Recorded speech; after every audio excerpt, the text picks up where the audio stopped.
Chiefs Kingdom, welcome back to All Chiefed Up. We're back with another podcast for that ass. And today, Patrick Mahomes calls Rashee Rice Sammy Watkins. We think he's better, Steve. Charles Goldman from A to Z Sports says Chiefs quarterback Patrick Mahomes likens Rashee Rice to the Super Bowl LIV teammate. Steve, let's talk about it. Before we get started talking about Rashee Rice being Sammy Watkins 2.0, make sure to hit that subscribe button right now. 95% of our viewers haven't done that yet, and we're trying to get to 20K subs before the end of the season. So do your boys a favor, hit that button, hit the like button to get this out to more Chiefs fans. Mike, Rashee Rice looked excellent in the preseason matchup against the Arizona Cardinals. He started a little slow. He had the butterfingers, the brick hands right there on that first play, his first target. Yeah, but after that, man, he more than made up for it. He looked really good. That was a little bit of nerves, man. Again, I alluded to Charles Goldman's article here on A to Z Sports. He says Mahomes was asked about it, and he told reporters he has a good feel. We keep pushing him to be better and better. You see the talent. He makes a lot of tough catches. There's just another playmaker that we have in the offense. He went on to say he runs physical. I say he has a lot of what Sammy had when he first got here, being able to catch the ball and be physical. I've actually got the clip. I'm going to roll that right now. Let's watch. Yeah, he has a good feel. I mean, we keep pushing him to be better and better. But, I mean, you can see the talent. I mean, he makes a lot of tough catches. He had the drop early, and then he responded well. And I think that's just comes with the jitters of being in your first few NFL games. But I have a lot of trust in him. He's gonna make those catches in tough spaces. And it's just another playmaker that we have on this offense. Yeah, he runs physical. I say he has a lot of like kind of what Sammy had when he first got here. Being able to catch the ball, run physical, still have speed. Steve, Sammy Watkins, man, did you see Sammy Watkins out there the other night? I can see it a little bit, but I agree with you, Mike. I think he has got the tools to be better than Sammy. Now, when Sammy first came in the league, though, don't get me wrong, he was a really ridiculous athlete. He could fly. Dude was super fast. And he run physical and he makes good catches. But I feel like Rashee Rice might be Sammy Watkins, but more reliable, hopefully, more durable. Stay on the field more. Because when we had Sammy, that was a huge plus for the Chiefs. I feel like our passing attack was much better when Sammy was on the team. Because it wasn't just one wide receiver, or six okay wide receivers. It was when we had Tyreek Hill, we had Sammy Watkins.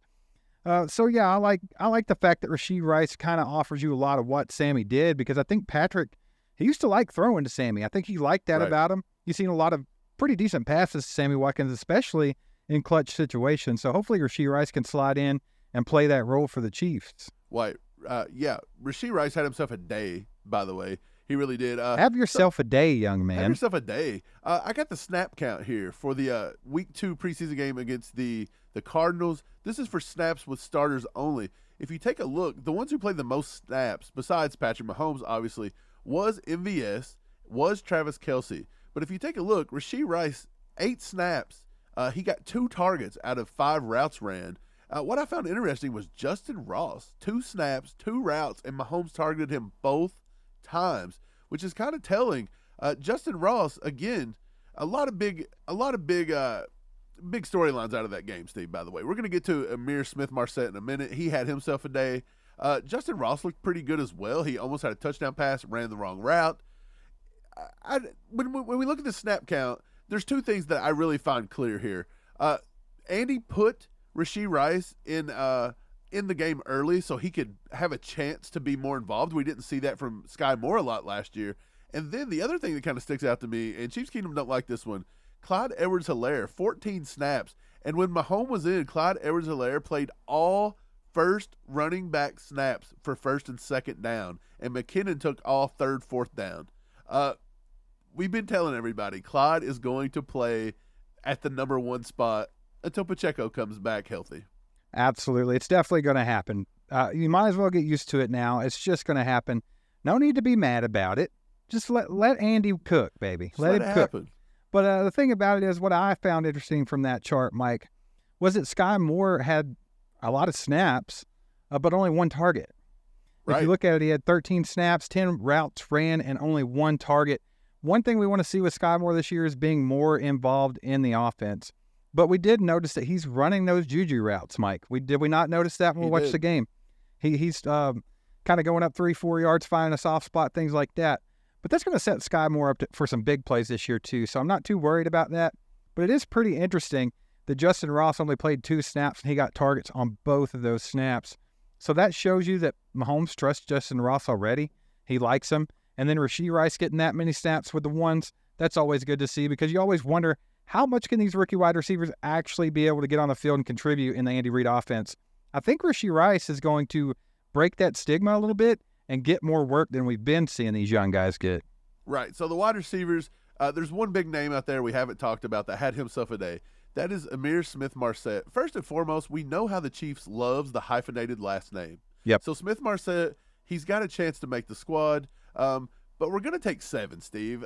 Everybody's talking about this. There's too much talent for us not to take 7 this year. I'm sorry. I just don't see a world where Andy Reid says we're cutting this many people, we're going to take 6, especially with Kadarius Toney kind of being injury Isaac over there. He can't get off the IR report or whatever week to week. But Smith-Marsette had himself a day, Steve. He was targeted 4 times, a 100% catch rate, 92 yards, and a touchdown. That basically all come from Blaine Gabbert, who also had a good day. So let's talk about 2 things. Blaine Gabbert versus Shane Buechele. A lot of people are saying, look, Shane Buechele's our quarterback too. Blaine Gabbert's out. We don't even need to take him. We'll talk about all that in a second. But the first thing I want to focus on is Smith-Marsette, Steve. He looked good. Everybody's saying, hey, is it possible he can make this squad as the 7th wide receiver? Steve, what do you think? No, I don't. Don't get me wrong. He played excellent, and he's not a bad player, anything like that. But I'll tell you what Smith-Marsette did in this game. He was impressive enough to where he just entered that category of not going to clear waivers to go to the practice squad. Someone else out there might take a chance on him, but the Chiefs are not going to be able to do that. Mike, you're talking about taking 7 wide receivers right now because there's so much talent. It would be dumb to let someone like Justin Ross go to waivers, or we just have a lot. I don't think Smith-Marsette can find his way into this 53-man roster. He was pretty impressive, don't get me wrong, but also you have to stop and think he's playing 2s, 3s, and 4s out there in this game, so he wasn't up against the best competition. It's not like he was running with the 1s. Nonetheless, really good game. So props to Smith-Marsette, but I just don't think he's going to be able to crack into that 7 wide receivers, even if they take 7. Right. I think that 7th spot is firmly in the hands of Justin Ross right now. Hey, I saw a comment earlier where a guy was like, Smith-Marsette looks so good, but they're going to go ahead and give that job to Marquez Valdez-Scantling, even though he's never done anything in his entire career. What? Yeah, What? I was so confused. I thought you would like that one, baby. That's a dumb take. There's been a lot of dumb takes lately. There's so many dumb takes. We'll get to some of those. Again, we'll get to them in a minute. We'll try to get to everything. Sticking to Smith-Marsette right here, though, I'm with you. I don't see how he cracks the top 7. I just can't see it.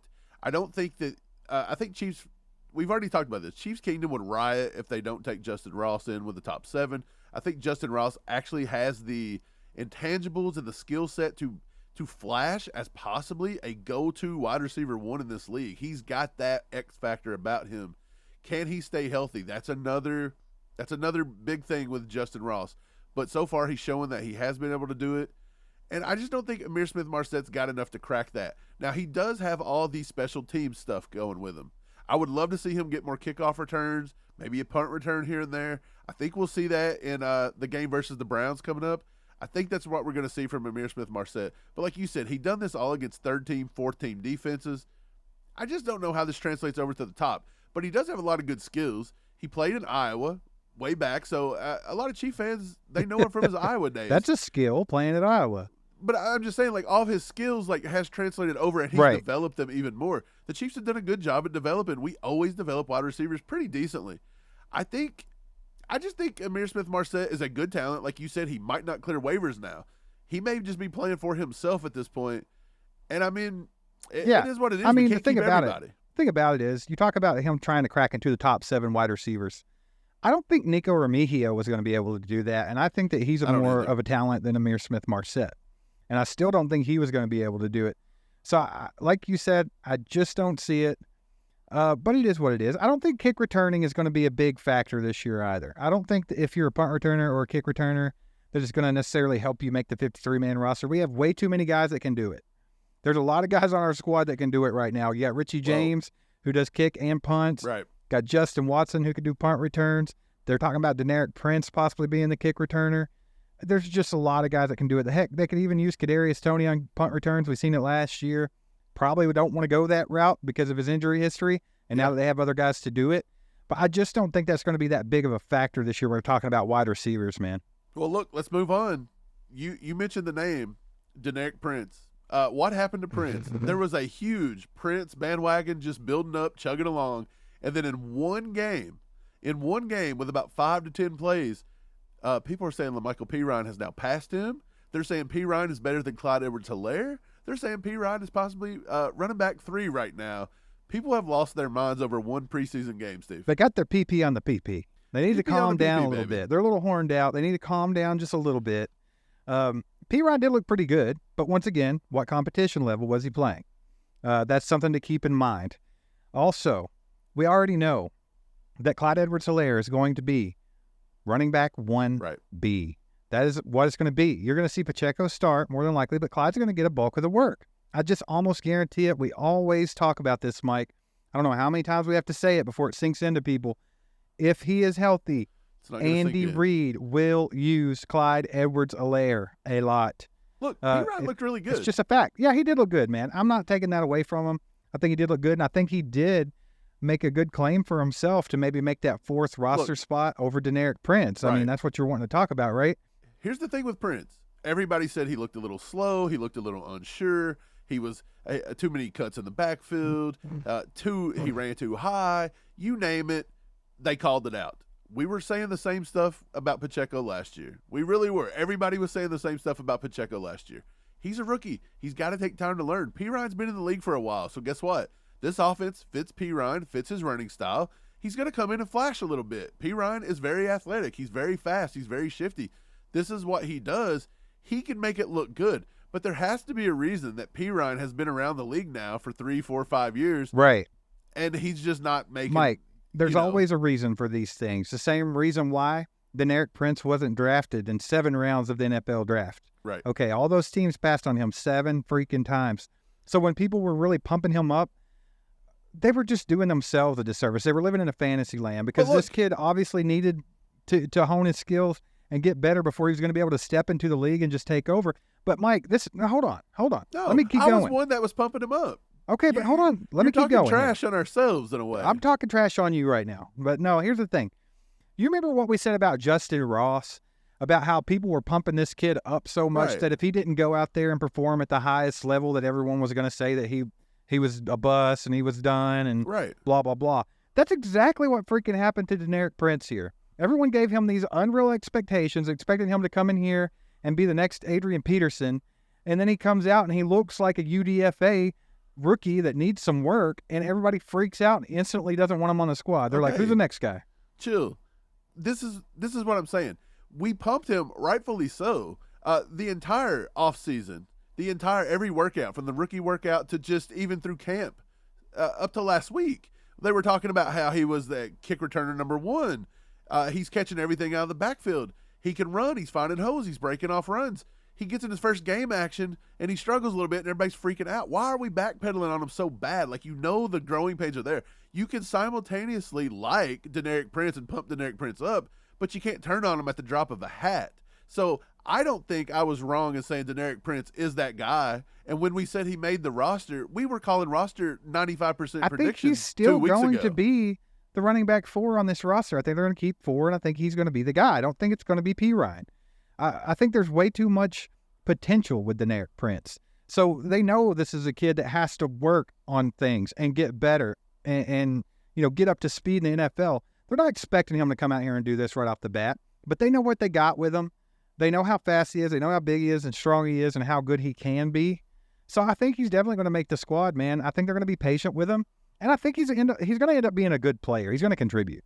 Right. I'm under the firm belief that we shouldn't give up on Prince so much. I think Chiefs Kingdom builds people up so quick, and then at the drop of a hat, they turn on them really quick. It's the same way. They do that. That's why we were worried about Justin Ross. And then, of course, after we mentioned that, like, hey, Justin Ross probably feels a little bit of pressure because how everyone's pumping him up. It was like, whoa, wait a minute. He has no pressure. He has no pressure. They're crazy. Right. They're insane. And they're putting way too much stock into a preseason matchup. That's another thing. Right. It's a preseason matchup. Perine looked good. Smith-Marsette looked good. I don't want to take anything away from those guys because they went out and they performed with the lights on. That's what they need to do to try to make the squad. But you have to take a step back and look at it for what it is. It's a preseason game. They're playing second, third, fourth team players. It's not like they went out there and started with the ones and went off. So, I mean, everybody just needs to calm down a little bit. Pump the brakes. You're fired up. Pump the fired brakes. Up today. I'm not fired up, but I'm just telling them how it is. You're fired up a little bit. Don't be a slapnuts. Let's look. There was one more little battle going on. One more little battle that we've seen. Andy Reid, the Chiefs, decided to put out Shane Bichelle with the twos. Yeah. But actually, he played with the ones. So Gabbert's probably going to get the chance to do that again when it comes up with the Browns. But today, Bichelle got to play with some of the ones. He goes 10 for 10, 105 yards and a touchdown. Very nice. He looks like a world beater. Again, the Cardinals, they were a little shaky right in there. I don't know if they were playing all their ones, but they looked weird. The Cardinals have a pretty good defense, by the way. Either way, he played well. Gabbert come in, though, and Gabbert, not to be outdone, had almost a perfect, if not a perfect, QBR rating. Right. Like 135 or something, and he looks good. So everybody was just so quick last night to say, look, Gabbert's gone. Shane Michelle's it. It's time to move on. We never wanted Gabbert in the first place. Everybody's wrong. I think Gabbert did not start because Andy Reid knows Gabbert is on this team. By the way, with the new QB rules about taking 3 and it don't count the roster, they're both on the team. Yeah, for sure. Who cares who QB2 and QB3 QB2 is going to be Blaine Gabbert.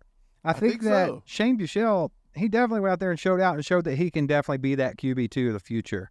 But I think immediately, that's why they went and got Blaine Gabbert, Mike. They want that guy that they can rely on that's got some experience that can just come in and right the ship if need be. Shane Bichelle looked great last night. Don't get me wrong. But we've seen Shane Bichelle go out there and be a little bit of a loose cannon sometimes as well. So he's got that in him. Usually guys like Blaine Gabbert, they're more steady. They're more calm, and they'll just right the ship and keep it going. But I will say this about Blaine Gabbert. He don't hesitate to throw a deep ball. If he sees something out there, he'll take a shot. I'm not 100% sure how old Blaine Gabbert is. I don't know how much time he's got left in this league as a backup, but I could totally see him being the backup for the next 3-5 years even and just finish his career here. He may be that new Henny. Everybody said that we were shopping Clyde. We're putting Clyde out there to shop him. We may be doing that with Shane Bichelle. That may be That's exactly a possibility. what the Chiefs are doing. I don't want to say that for sure. I know here come the pitchforks, but I'm just saying it's a possibility. The Cardinals tried to come and get Bichelle just a few years ago. Well, I don't think there's any Andy teams. said, "Hey, look, here we go." I don't think there's any teams out there that immediately need Shane Bichelle. But if there were to be some injuries throughout the year or something like that, something a little off script, they might start looking for somebody to come in and fill a role. And he definitely got out there and made himself look really damn good against the Cardinals. So right, I don't want he's to get definitely rid of on Bichelle. People's radar. He's going to be on teams' radar for sure. Right, don't want to get rid of him. I'm just saying, look, if anybody was putting themselves out for display, they're not doing it with Clyde. People know what you got with Clyde. Clyde is bought and paid for this year. Right, he has to play well. I mean, he has to. He's trying to get his first big contract, so he's not going to go out there and be lackluster. Right. He's going to play hard. If he can stay healthy, he's going to have a big year. He's also a running back in a bad market. Nobody's going to trade a draft pick. They're not going to do it. They're not going to trade anything that great. I bet Shane Bichelle would draw more in draft pick interest than Clyde, to be honest. I can see somebody giving up a 4th or 5th round for Shane Bichelle after that performance last night. If you desperately need a quarterback, if one of these quarterbacks get injured in this last preseason game, God forbid, they hurt themselves, they miss, and they need a veteran presence that has learned under Andy Reid and Mahomes, and you run a similar offense.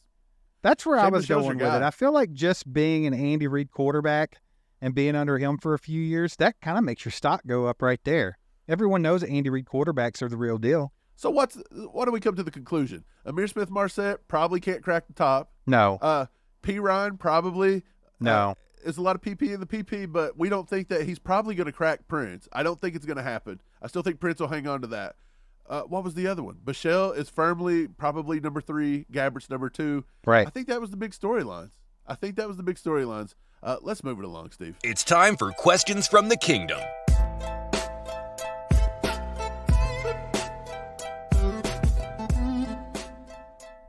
We got some questions from the kingdom today, Steve. Nice. Let's see these. This goes babies. right along with what we've been talking about. KC Barry says, is there any possibility to take Smith-Marsette for wide receiver 7? We talked about this just a little bit. Barry, we did talk about this.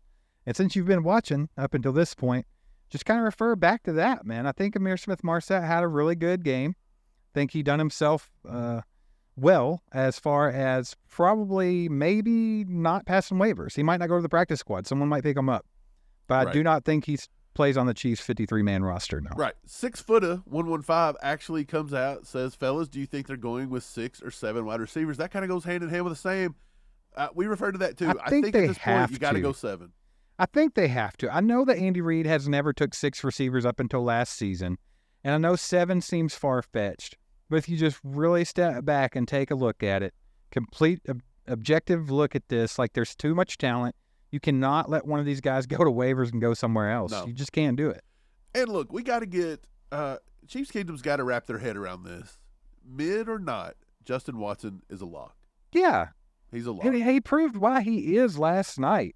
He goes in there and he does his job. Patrick Mahomes likes him. He trusts him. We don't have a 100% proven wide receiver 1 on this roster. No. But what I can tell you is that we have 6 locks right now. There's 6 locks. Pretty much 7. One spot. Right. Justin Ross, and it's looking like Ihmir Smith-Marsette is going for 7. And to be honest, I think Ross would be a lock over Smith-Marsette. Unless Smith-Marsette. Well, I'm just saying, there's always that little fluke injury or something that could keep Justin Ross down a little bit. But as it sits, I don't know. A lot of people would fight you over that. They'd say, look, Ihmir Smith-Marsette. Hey, they can fight all they want. But when you got to look at the big picture here. Yeah, Smith-Marsette had one really good preseason game. Justin Ross has the ceiling so high, he has the potential to maybe be a number 1 in this league if he could stay healthy. That's just way too much to be given up for a guy that had one really good preseason game. Yep, I agree. Wayne, shout out Wayne. Why is everyone acting like Prince is a bust all of a sudden? We kind of talked about that too. Yep, they pumped him up too much. But I'm telling you though, everybody's asking these same questions. This is what's going around in the kingdom. I get it. We've been on X. I've been on there all night. This is what they talk about, Steve. This is what I'll say about Prince. Yes, I said Prince was good. I'm going to roll with Prince. Yes, we called him a roster lock because they named him the kick returner and because of all the good things he done in the rookie OTAs and just the beginning of camp. We actually said, me and you actually wrote Perine off. We said, look, I don't think Perine's ever got a shot. Right. Perine proved us just a little bit wrong. But I'll tell you why. It's because Perine has been around the league a little bit. And again, we just talked about this. He's never really stood out wherever he is. But every once in a while, you get that one magical player that's body frame, their quickness, their athletic ability. They'll come along and they can find that exact system that makes them look like world beaters. That may be what Perine's got. And look, if Perine comes out and balls out and makes the roster and we have to put Prince on the if we have to put Prince on the practice squad, I'll be fine with that. I just want the best players that Andy Reid thinks are the best on this team. I'm not going to try to outcoach Andy Reid. I'm not going to try to pick his players for him because we don't see them in practice and we don't see every little single thing they do. Yeah, I would agree with that. But I'm still leaning towards Deneric Prince here. I think it's kind of like the Justin Ross and the Smear. Do you think? Why can I not say Ihmir Smith-Marsette? I want to call him Smear. Okay, so Smear. Anyway, it's kind of like the Justin Ross and the Smear situation, right? It's like you got one guy that had one really good preseason game, but you got this other guy that has all the potential in the world. Like, do you really throw potential away because of a guy that showed out in a preseason game against the Cardinals? Do you think Prince gets a little bit more work in the Browns game coming up just to see what they got? Maybe. But you know what? I honestly, I just don't run Prince a lot because they're kind of leaning towards like, hey, we're going to take him. Let's see what Perine can do. I don't know, man. I really don't. But I have this gut feeling that they don't really care that much about that, that running back room right now. Like, I think they know what they want to do with it. I don't think they're really experimenting with it too much. It might be what you said, like, well, let's see what Perine can do. And hey, maybe we can do this kid a little bit of a service and let him show what he can do, and maybe he don't clear waivers. You know, something like that. But I think they already have a pretty good idea of what they want to do. Dave Toub told everybody that Deneric Prince was going to be his kick returner. And Dave Toub is not a guy that just says stuff like that and then lets it go. So, I mean, I wouldn't be surprised if he don't end up being the kick returner this year. I will say this. Kick returner, only one person changed from preseason game 1 to preseason game 2. It was Richie James. Deneric Prince. Right. That was it. But do you really think, we watched Sky Moore fumble 3 punts last year, and they still put him in there. And when the game, when it was the most important, we're in the AFC Championship game, and they still put him back in there. If Dave Toub is that persistent, and that even if you want to go out and say arrogant and stubborn to keep doing that, do you really think that he's going to pull Deneric Prince after one preseason game where he didn't even really get much of a shot to return a kick? I don't see it. I don't either. Let's move it along. Jared Williams asked, "Hey, Mike and Steve, can you please explain to me the new kickoff rule, and with that, details?" I just went ahead and I pulled the article for you. I don't want to get anything wrong. I'll read it. NFL owners voted on Tuesday to approve a resolution that allows players to fair catch on kickoffs with the resulting possession beginning at the 25. The new rule specifies that the fair catch off of a free kick, a safety, or a kickoff must occur behind the team's 25-yard line in order for the ball to be placed at the 25. The rule change will be for this year only, with the league citing player safety. So basically, if you kick it deep and it goes in the end zone, it's 25. You can bring it out. I'm pretty sure you can bring it out. The only change to this rule is that if a player's catching a ball between the 25-yard line and the goal line, they can fair catch it and get it up at the 25. And it goes to the 25. Right. So they're saying, look, squib kicks, this and that. They're trying to get players to touch it before the 25. So all this is going to do, kickers are going to kick the ball into the end zone. You can almost bet it. You think? Because they're either going to automatically go to the 25-yard line or they're going to try to run it out. We may be able to stop them before the 25. But why would you kick it to the 10 to make someone return it when you know they can just call a fair catch and get it to the 25? Right. Do you think maybe they just do that to see if the player wants to decide to be a hero? And I mean, they might. It might not affect them at all. They might not even care or think about it. They might just play like they normally do. Right. Either way, the only thing I think that rule does is they're trying to eliminate kick returns. I think they don't like it. They're so afraid somebody's going to hit somebody in the NFL these days that they're trying to eliminate the kick return. So I'm not a fan of that rule. Which is funny because lots of injuries throughout the preseason so far. None have occurred on the kickoff. Don't say it's because of the rule. It's the rule. Have you even seen it utilized yet? Has anyone called a fair catch? As far as I know, they haven't, but I haven't watched all the preseason games. So. Right, I haven't paid attention. Pono Cowie. I'm just going to say Pono. What's everyone looking at with CEH? Are you guys on crack? He was running into stone walls all game. Nothing has changed. Dump the scrub. Perine is by far better than CEH. This is one of those I was referring to, Steve. Perine's better than I think Clyde his name's now. Pon, by the way. I don't know. But Clyde is now not as good as LaMichael Perine. People are just out there. Man, Clyde, literally, just by having an injury history and then not going to the Super Bowl parade last year, has literally dug his grave in Kansas City. He put all the nails in his coffin. No, all Chiefs Kingdom is done with him. Like, they don't care how good he is. They just don't like him. You're starting to see the same thing with Chris Jones. Yeah. It's the same crowd. Man, I don't want to say Chiefs fans are fair weather, but there are a lot of Chiefs Kingdom that are very fair weather towards players. Like, they'll turn on a player in a heartbeat. Clyde has had a rough go at it since he got into the league. His rookie season, Clyde was good. Clyde's pretty decent every year when he's healthy and playing. He just has an injury history. Yeah, he shouldn't have been picked in the first round of the draft. Granted, it was pretty much a second-round pick, but he still shouldn't have been picked there. That's not his fault. Right. We've talked about that before, Mike. It's not his fault. If you're looking at a guy that's probably a second or third rounder, in the draft, and a team reaches on him, does he instantly have to have the ability to perform like a first-round pick? It's not his fault. Like, I mean, I think Clyde performs when he's on the field. Well, I think that Andy knows that too. That's why they keep giving him the ball. For example, look at Brock Purdy last year. Taken in the 7th round, he comes out, he overperforms a little bit, and everybody loves him. If he was taken in the first round, first pick like Trey Lance, you're probably dogging on him a little bit because he's getting thrown to the fire too soon. I've said this before. If Clyde was a 3rd or 4th round pick and he would have came out and performed like he did in his rookie season, everyone would have been like, whoa, this guy's amazing. It's just, It is what it is. It would have changed perspective on him for sure. Let's move on. Brock. By the way, I'm addicted to this podcast. Shout out to y'all. Thanks, Brock. Heck yeah, Brock. We appreciate that. We're glad you're addicted to us. And we hope the rest of you guys can get addicted to us. Keep watching us. Share with your friends and other Chiefs fans. Tell them to hit that subscribe button. Hang out with us. Yeah, not a question, but MGA Mitch? I don't know. You always get this one wrong. MJA. Okay, cool. We'll just call him OM. Why didn't you guys do it live during the game? If you want to just relax and watch the games with your families this year, I respect that, but I wouldn't shy away from doing lives during the game just because other channels do them. Right. Well, we didn't go live last year, so this would be our first chance to go live. Me and Steve if you've been been around the channel, we've already said that we like to watch games with each other, with our pops. We like to just kick back, watch the game. If we're doing it live, you're not paying attention. You're not doing this. You're answering questions. You're doing this. You're doing that. You're not paying. I want to watch the game. We are Chief fans first. We want to watch the game. We want to break it down. I have zero desire to be a play-by-play announcer or something like that. I'm not trying to tell you guys how the game's going. I think that there's plenty of people that do that. There's a guy named Mitch Holtis that's really good at it. You can check him out if you want that.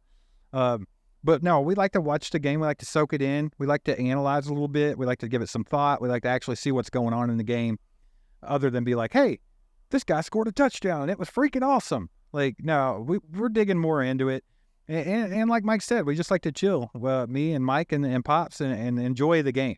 And we're going to do game reactions every game. So just be there for that. That's what I think. Kylie Rogers is the last one. Speculating on an injury. This is about L'Jarius Sneed, by the way. The L'Jarius Sneed video. Who, Steve? By the way. Don't you talk about L'Jarius Sneed. Chiefs Kingdom will not. It's crazy how they'll turn on Chris Jones, but L'Jarius Sneed, you don't talk about him. L'Jarius Sneed, or do they just not care, or is it because whatever? Whatever, who knows? Speculating on an injury from a guy who has missed basically the entirety of camp and asking why has made it into a negative territory. So Kylie understands not negative just to ask a question. I know this country's used to media not asking tough questions or any real questions at all from whom they support, but it does take courage to ask these kind of questions, in my opinion. This is how teams build winning programs. Great video, Kylie. Thank you for getting it. Appreciate you, Kylie. That's what we do. If a guy misses the entirety of camp and he's supposed to be your number one corner in a contract year, and he's just like, hey, my knee's swollen, I'm not going to play for 4 straight weeks, I think we need to start talking about it just a little bit. I think Absolutely. It's fair to say, are the Chiefs telling us everything? Well, Mike, when we brought up the fact that, hey, this is his contract year, the Chiefs don't like to pay cornerbacks, and he might get shipped out of here. He might get traded. Right. Or it's at least maybe his last year in Kansas City. They're probably not going to extend him, and he'll go elsewhere and make his money. That's the most logical explanations here. But when we brought that up months ago, the pitchforks came out. Everybody started poking us with the pitchforks, freaking out, because L'Jarius Sneed's the best player that's been out since, Darrelle Revis, apparently. Because late round pick that overperformed. Right. And we love him. Like, that's the thing about it. We don't dislike L'Jarius Sneed. I actually like L'Jarius Sneed a lot. I like the way he plays. I love watching that dude come off a blitz, like a corner blitz. He's awesome. But the fact of the matter is, like Mike said, if you're going to miss the entirety of camp with a knee issue, you're still not playing in the preseason, and you're in your freaking contract year, that sucks for you. And it's also something that we're allowed to talk about with this team because our number one corner is not even available. Right. Hey, I totally agree. It is what it is. Thank you guys for the questions. If you want a question, leave it in the comments below. We'll answer it in the next segment that we like to call Questions from the Kingdom. But, Steve, back to the game, man. I went back. I rewatched it again. I was like, look, I got to go back. I got to watch it a little bit closer. I opened up my NFL Plus app. I turned it on. I found some stuff. I went through the first. All I got to do was watch the first offensive drive. That was it. So I found some things that was interesting. I'm going to bring them up. We'll talk about them. Tell me if you think. This is a screenshot I took. You'll see in the green, you have Rashee Rice, who totally ran a beautiful route. Oh, yeah. Patrick Mahomes sitting in a clean pocket.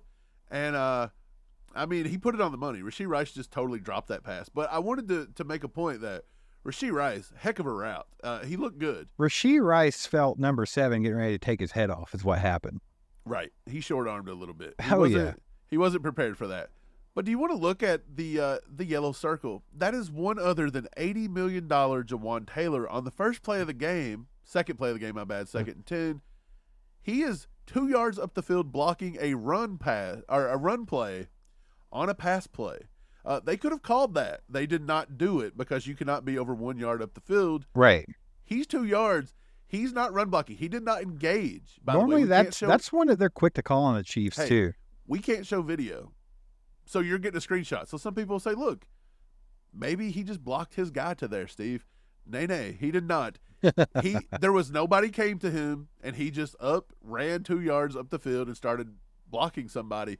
Again, could have been called. But the reason I bring that out is because Juwan Taylor, he was serviceable. I wouldn't say he's excellent.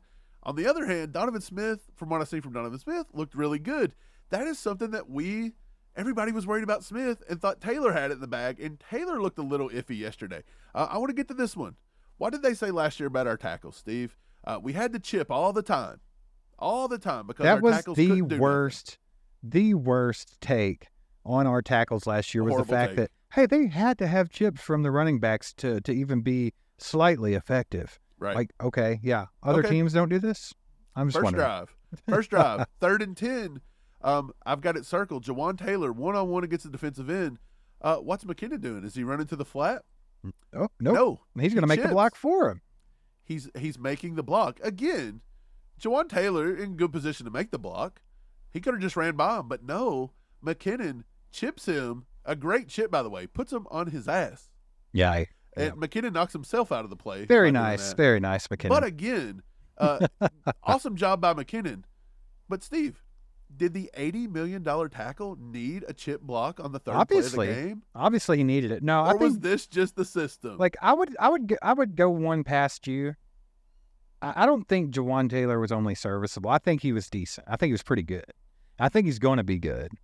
Oh, no, he's fine. I'm just saying in the first drive. This is what I covered so far, was the first drive. No, I got you. So, I understand. I get where you're going with it. Like, you're not saying that he's bad or he's not, going to be better than Andrew Wiley. I think we all know that. But no, you're just pointing out real things. Like, people, they really need to, I don't know. They got to get out that echo chamber, baby. They got to know what's going on. It was just a struggle. And look, I got one more thing with Juwan Taylor. Here's the play there to end the drive at the end of the first.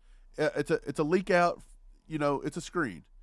You have Creed in the middle. You have Tooney. They let go of their blocks. The guys on the backside are supposed to engage. Taylor gets beat inside. He's getting beat inside. Mahomes sees it. It's nothing crazy. On the next one, you will see that Taylor is beat, and he's got him around the neck. Right. The guy did not make any spin moves. He didn't do anything like that, which means it is now could be considered a hold. They did not call the hold. Cool. They didn't call the hold. But the problem is it was a hold. Taylor got beat inside. So, again, Juwan Taylor struggled a little bit on the first series. By the way, look at this pancake from Donovan Smith. Like, I had to give him the full stack up here. He has pancaked that guy to the depths of hell him the right full there on the stack 10-yard line. With a little bit of butter and a little bit of syrup. Right. A little bit. And then up there in the yellow, Taylor has now slung his guy to the ground by the neck. Again, could have been a holding call. The only thing I tried to say was, look, when everybody was watching this last night, even after the first series, we heard so much stuff on X. It's glad to see we don't have to chip anymore. Well, we proved that wrong. They chipped on the third play, whatever it was. They're not getting any pressure up the middle. Well, Juwan Taylor got beat twice up the gut. It's like, let's calm down a little bit. Unless we're breaking down plays individually, let's calm down a little bit with the generics. with the generic, like, the cookie cutter observation. I just want to throw this out there. This is not a segment where we're talking about Juwan Taylor being bad or that we shouldn't have signed him. I think that he's good. I think he's going to be fine. I think he's going to be one of the better right tackles in the league. But Mike's correct. We see what we see on the tape. Right. And that has nothing to do. The segment's not about Juwan Taylor in general. I'm just saying that once I went back and watched the first drive, I noticed Juwan Taylor struggled a little bit. This is the only other one I want to bring up. Justin Watson. This got called an offensive PI. That was so bad. I know which play you're talking about. Justin Watson is getting held right here. He's only at about 4 yards. He needs to let up. They're just hand fighting, man. That's all they're doing. He's hand fighting. Here it is again. He's into his body. Justin, here he goes. Now he takes him and he gets him off of him. If you see, they both have a handful of jersey right here. And then Justin Watson, kind of rips him away. Smacks the hands away. That's what you're supposed to do. And he's open. They actually took that play away. I just wanted to bring that up, that Justin Watson ran a good route. The guy was on him. If you were going to call it, it should have been called defensive holding, by the way. Right. It shouldn't have been offensive PI. What are you taught to do? What are you taught to do when you're hand fighting with a cornerback, Mike? What are you taught to do? You're just taught to get off of them. Like, hit you gotta their arms, rip their knock hands their off. hands away, smack them away from you. Like swipe. Like that's exactly what he did. It was not an OPI. It was a terrible, terrible call. That was a horrible call. Actually, going back and watching it, the announcer that sounded like Jesse the Body Ventura, God he actually bless. said it was a pretty cheap call, and he said it shouldn't have been called. He So said, I will well, commend after them. I looked at it this time, it kind of looks like it might not have been offensive pass interference. Right. So, look, that was just the first drive I got to go through in depth. I'm going to do the rest of it. But anyway, I just wanted to call that out. I was calling out that McKinnon did chip block still. Like, we don't have to use that anymore about we're never going to chip block again because guess what? That's just part of the system. It's by design, people. It's by design. Donovan Smith looked pretty good. Juwan Taylor passed the first drive. From what I remember, did okay, but in the first drive, he struggled. That's just all I wanted to bring up. No, he actually played really well later in the game. Like, Right. He's very quick getting off the snap, so much so that it's kind of like Lane Johnson, where it looks like he's jumping off sides. But no, they're going to have trouble getting around him most of the time. But he lost a couple reps there in the first drive. Look, Perine had a good day. I'm not going to take that away from him. Amir Smith-Marsette, great day. Smear. Blaine Gabbert, great day. Yeah. Shane Bichelle, great day. Yep. We didn't even talk about the defense much today, but we'll talk about the defense. Chamari Connor looked good. We had a few guys with some sacks. There was a decent amount of pressure. We only got home on 2, almost 3. BJ got one at the end of the game, which was good to see. BJ got one at the end of the game. I'm going to say this. The defensive line looked okay. They didn't look great. There was a very weird play that I watched right off the very beginning where we had 3 down linemen. Mike Dana was standing up, but he was not standing up on the outside. He was standing up over the defensive tackle, like right where the defensive tackle was. 1 linebacker and the rest corners. It was the wildest looking thing I'd ever seen. I've noticed this so far. Spags is going to have a year, baby. I think he's going to have some fun with these guys. Dude, he's going to do something crazy. The most interesting one that I noticed early in the game, it might have been on the first drive actually defensively, was that he used George Karlaftis as defensive tackle a lot, right. And he was having Leo stand up coming off the edge. Love it. Love it. Him and Willie Gay coming off the edge could be a game changer. Well, that's what we had kind of called out during camp, that 3-3-5 stack. Yeah. That's kind of what they were running. I'm not for sure if they ran the full 3-3-5 stack, but, I mean, that's what you do. You rush those linebackers. But, yeah, man, looking back at it, I'm going to dig into it a little bit more, but I think it was a good game. But, again, we talked about it on our live yesterday, our game reaction. You know, win or lose. When we lost the first game and we called out things, everybody said, relax, it's preseason, it don't matter. When we win and we call out things, relax. nobody kind of says relax. It's though. Preseason. It don't matter that much. But, yeah, that's the thing. Let's all relax. Let's take a deep breath. It's still preseason. It's yeah, still I mean, like I said, Mike, it's cool. Like, I think the easiest way to say that is, like, you could be excited about it, but you shouldn't get overly excited. It's just, you have to look at the big picture because a lot of these players that you're saying maybe shouldn't make the roster because this person had a really good game in the preseason, the potential of that player is far and beyond out of the stratosphere compared to the player you're talking about that had a good game in the preseason. Like, you have to look at the big picture, and that's the beauty of it, Mike, is we don't have to make these decisions. Right. That's what Andy Reid does, and he's the best in the business at it. So whatever he comes up with as a 53-man roster, I'm happy with it because Andy Reid did it. We see some of what they do on the practice field. We see what they do in the game. We don't really know what the play's called. We don't know how the play's supposed to be ran. It's probably called something crazy, like pig sandwich right, 25 stack snow. But we globe. don't know anything about it other than who makes the play, who don't, who looks lost, who makes a bad cut here or there. But the one thing we don't see is we don't get to go in the film room with them. We don't get to go in the weight room. We don't get to see their attitude all day, every day. Right. Some of that is really what it takes to put you over the hump. And so with that being said, man, I'm looking forward to the Cleveland Browns game. I really do think we're going to see a lot more. I think we're going to get to see a lot more from players we haven't seen as much from. I do think we're going to get to see Deneric Prince a little bit more than we have, and I think we're going to get to see some of the younger wide receivers some more. Yeah, for sure. Always excited to see these young guys go out there and just compete to get on the team, man. That's the good thing about it is I don't see anyone on this team that's not out there giving it their all to make the squad, man. So everybody's out there competing. And it's been really fun to watch so far. It'd be good to see it. But, hey, we're just one preseason game away from the NFL regular season starting, and that's freaking awesome, Mike. Before you know it, we're all going to be walking around in hoodies with pumpkin spice lattes, talking about Halloween and watching some football. It's going to be beautiful. Did I say that? Yeah, you were a basic white girl right there. Did I say that out loud? It's okay. But with that, man, we're finished for the day. We're going to be back later with something else. We're always coming out with stuff, so be sure and watch. We'll go live. We'll do whatever. So be sure. The moral of that story is to subscribe and click that bell. And we thank you for being here. You guys have a good one. There goes a sight from my soul.